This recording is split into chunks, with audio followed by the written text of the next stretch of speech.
Hi, my name is Olivia, and I'm 28 years old.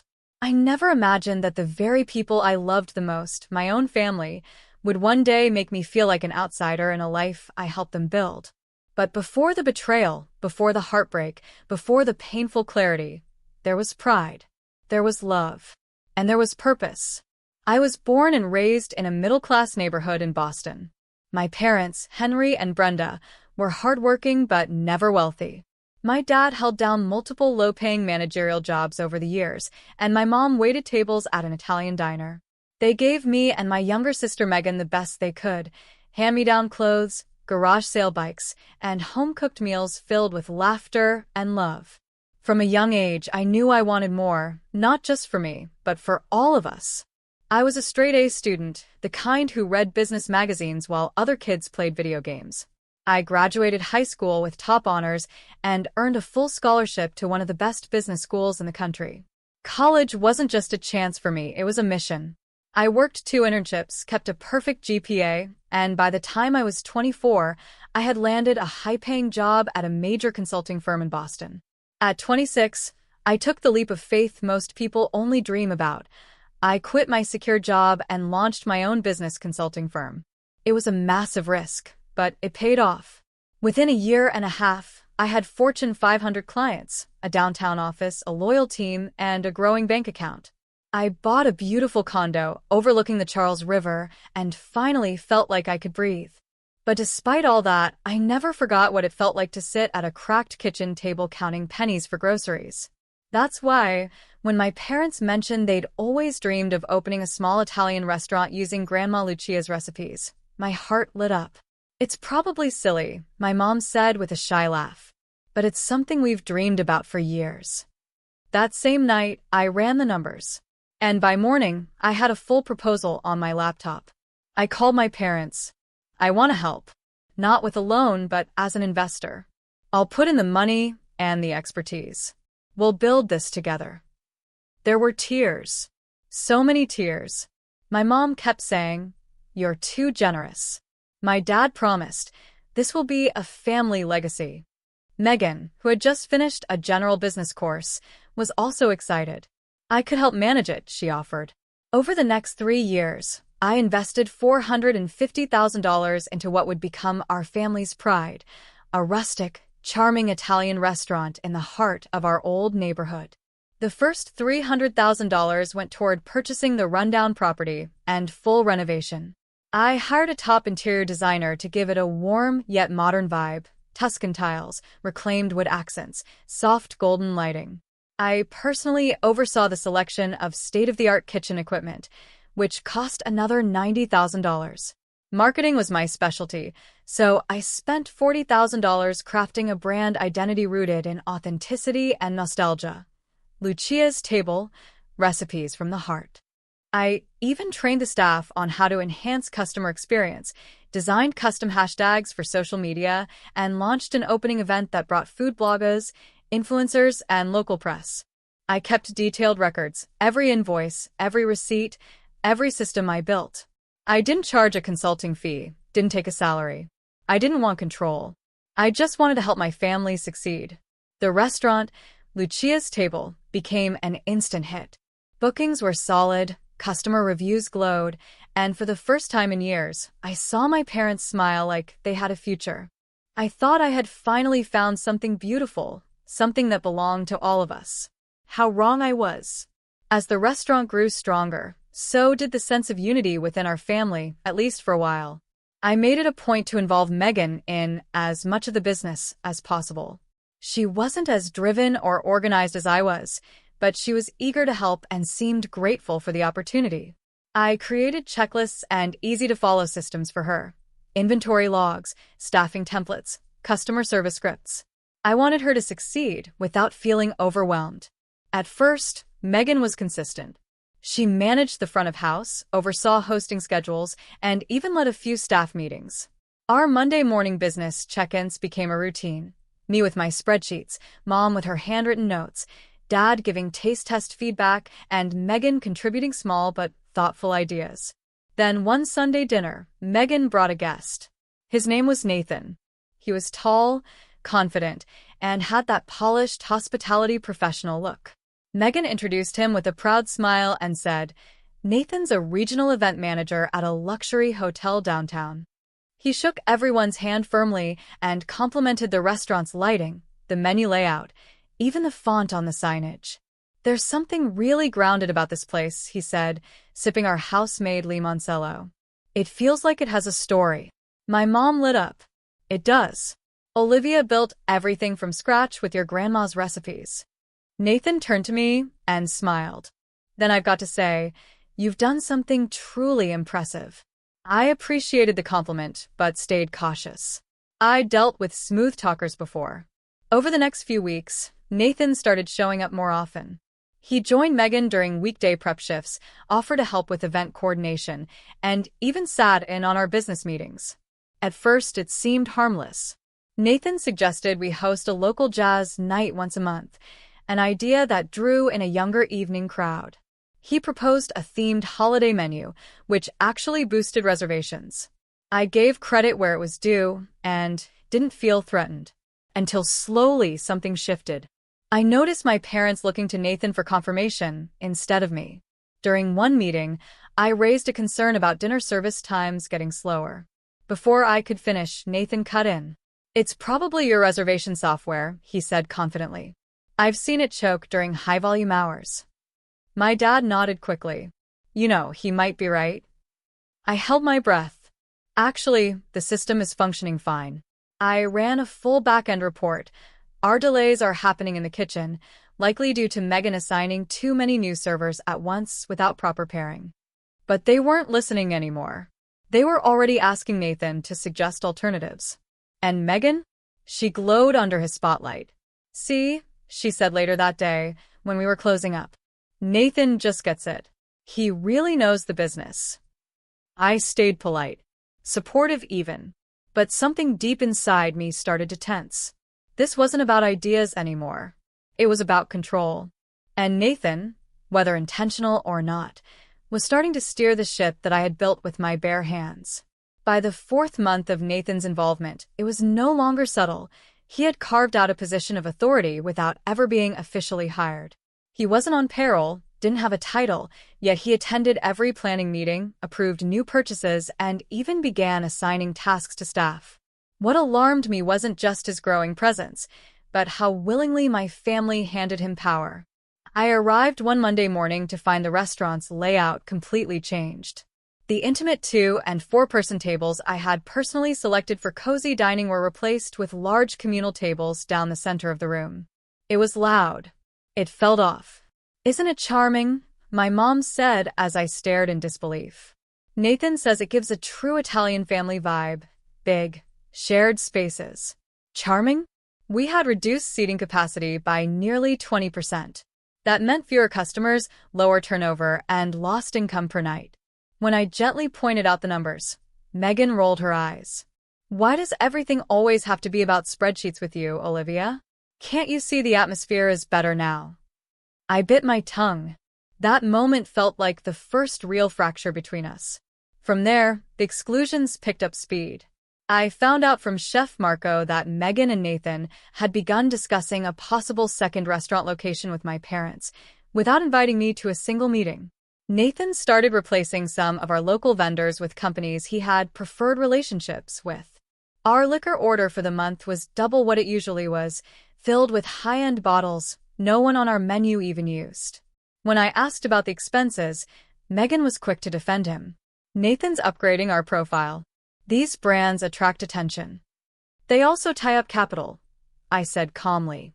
"And our current customers come for quality, not labels." Dad gave me a disappointed look. "Olivia, you're making this into a fight. Can't we trust someone who's worked in hospitality for years?" I blinked. So have I. But that didn't seem to matter anymore. Worse, Nathan had begun making decisions on marketing, the area I had fully built from scratch. I logged into our campaign dashboard one day to see that the upcoming Mother's Day promo had been replaced with something flashy and generic. Bottomless Bellini's weekend. It didn't match our brand at all. It felt more like a hotel brunch than a family-run bistro. When I confronted Megan about it, she shrugged. Nathan thought your ideas were getting a little outdated. He said we needed something trendier to stay competitive. It wasn't just the business. The personal shifts were more painful. Sunday dinners went on without me. I'd find out about family plans only through social media posts. Pictures of Megan, Nathan, my parents smiling, wine glasses clinking at the same table I had paid to install. I started to realize Nathan wasn't just reshaping the restaurant. He was reshaping my place in my own family. And I was being slowly, methodically erased. It happened on a quiet Sunday morning. I was sipping coffee, reviewing reports for a client, when my phone buzzed with a message from my mother. "You're not invited to dinner tonight. Megan's boyfriend Nathan doesn't feel comfortable around you." For a second, I thought I misread it. I blinked, reread, and felt my chest tighten. My hands trembled as I typed back. "What are you talking about? You told me about this dinner on Tuesday." A new message came moments later. "Nathan organized this dinner to announce their engagement. He just wants things peaceful tonight. Megan agrees. Maybe next time." I stared at the screen, stunned. My sister was getting engaged. And they were celebrating at Lucia's table, the restaurant I had poured $450,000 into, the one I built from the ground up, and I was explicitly uninvited. My stomach turned cold. Seconds later, a message came from Megan. "Olivia, don't make this about you. Nathan just wants to enjoy the moment. You've been judging him from day one. Just give us this one night, okay?" Then from my father. "Sweetheart, we love you, but please respect Megan's wishes. Sometimes being family means supporting happiness, even when it's uncomfortable." 3 separate messages. 3 deliberate choices. All to exclude me, for the comfort of a man who hadn't contributed a single cent to the business I created, who had slowly poisoned every relationship I cared about. I didn't cry. I didn't scream. I didn't reply. I just closed my laptop, opened my accounting folder, and began canceling every single recurring payment connected to the restaurant, the marketing platform, the reservation system, the maintenance contract, the supplier auto orders, the premium kitchen cleaning subscription I had set up to help staff. One by one, I severed the financial veins keeping Lucia's table running at full capacity. Then I called Victoria, my attorney. "I need to begin formal business withdrawal from the restaurant," I said calmly. "Understood," she replied. "Are you sure?" "Yes," I said. "I'm not family anymore. At least not to them." That night, I didn't go to the dinner. I didn't check social media. I didn't answer the phone when my mom called to ask why the reservation system was down or when Megan texted, "Are you trying to ruin our night?" I just sat on my balcony, watching the river, reminding myself, what I gave them wasn't just money. It was trust. And they chose to throw it away. By Monday morning, the fallout had begun. The restaurant's reservation system showed a critical error. The maintenance team didn't show up. The marketing agency sent an alert that their automatic payment had failed. My phone rang, Mom. I picked up. "Olivia, what have you done?" she snapped. "The systems are down. The vendor said you removed authorization. We have guests coming in this week. This is chaos." No apology. No recognition of what they had done to me. Just panic over the inconvenience of losing my support. I took a deep breath. "I've terminated my financial investment in Lucia's table. You've made it clear I'm no longer part of the family or the business. This is a natural step." "You can't just do that," she cried. "Nathan said this might happen. This is exactly what he was afraid of, vindictive behavior." I closed my eyes. Her words landed like a final nail. I was the villain. Nathan was the victim. My attorney Victoria will send over formal withdrawal documents. The terms include a repayment settlement, $250,000 over 5 years. It's significantly less than what I put in. "You're welcome." "We can't afford that," she gasped. "You said it was an investment, not a loan." "It was an investment in a family business. Since I'm no longer considered family, the terms have changed." I ended the call and blocked every family number. Later that afternoon, I transferred all business documents, every receipt, invoice, and signed agreement, to a secure cloud drive for legal purposes. Then I deleted them from my personal files. That final deletion, the original $300,000 property purchase receipt, felt like the moment I cut the last string tying me to the illusion of belonging. By Friday, Victoria delivered the settlement offer. $250,000 over 5 years. No interest. Ownership relinquished. Boundaries reinforced. She looked at me across her desk. You're being generous, Olivia. You're entitled to the full $450,000 plus damages. I don't want to destroy them, I replied. Just distance myself. Permanently. That weekend, Megan sent a flood of texts. You overreacted. This was just one dinner. Nathan said you'd do this. I didn't answer any of them, but I did send one email to the restaurant staff, authorizing a one-time payment to keep the lights on for their sake. Not for my family. In the end, my message was clear. I'm done giving love to people who only value my usefulness. Within weeks of my withdrawal, the cracks in Lucia's table became visible to everyone, except, perhaps, the ones who caused them. Chef Marco was the first to reach out. It's a mess, Olivia, he said during a quiet call from his car. They're scrambling. Nathan has no idea how to run back-end operations. Megan's overwhelmed. Your systems kept everything standing. I thanked him, but made it clear I wouldn't be coming back. I know, he said gently, but I thought you should know. They're pretending like you're on a long vacation, telling customers you've stepped back. That part stung. The marketing team I hired quit after their invoices went unpaid. Our liquor suppliers suspended the account due to inconsistent billing. Reservation bookings dropped nearly 30% in the first month. Then, out of nowhere, an email landed in my inbox. Subject: I was wrong. From Megan. Nathan left. He said he didn't sign up for a sinking business. The day after you canceled the last payment, he told me he was tired. 2 days later, he was gone. You were right about him, Olivia. I didn't see it before. He liked the restaurant's success, not us. I'm sorry. It was the first time Megan had said those words to me in years. But even then, her apology only focused on Nathan, not on what she and our parents had done to me. Still, I didn't respond. A few days later, the first settlement payment arrived by check. Folded inside was a handwritten note from my mother. We miss you. The restaurant feels hollow. Please give us a chance to fix what we broke. I placed the check in my filing cabinet. The note I tossed into the trash. In therapy with Dr. Parker, I began unpacking the layers of pain. You invested more than money, she said softly. You invested identity. You thought loyalty could protect you from rejection. She was right. Lucia's table hadn't just been a family business. It had been my attempt to secure my place in a family I thought I already belonged to. The grief came in waves. I'd find myself about to call Mom when something good happened, only to remember we weren't those people anymore. The hardest part wasn't losing the money. It was losing the illusion that love and sacrifice guaranteed acceptance. By the end of the second month, Chef Marco left Lucia's table for a position at a high-end bistro in the city. He texted me one last time. They're still using your systems, but badly. The soul's gone, Olivia. It was always you. I sat with those words for a long time. Maybe he was right. But I had no intention of going back. Not yet. Not like that.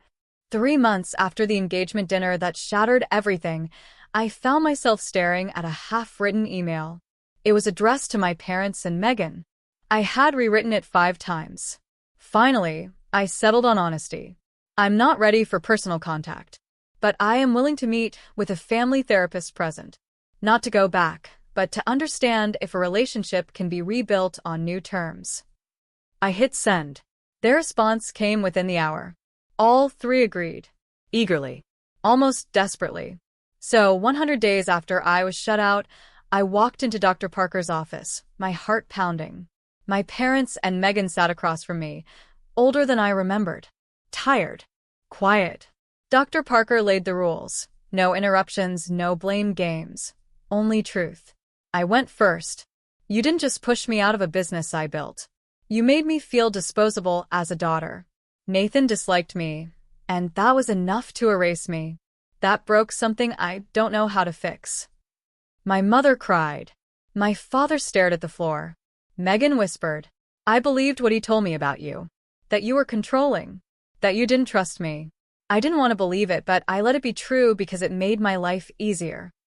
Dad finally spoke. We wanted Megan to be happy.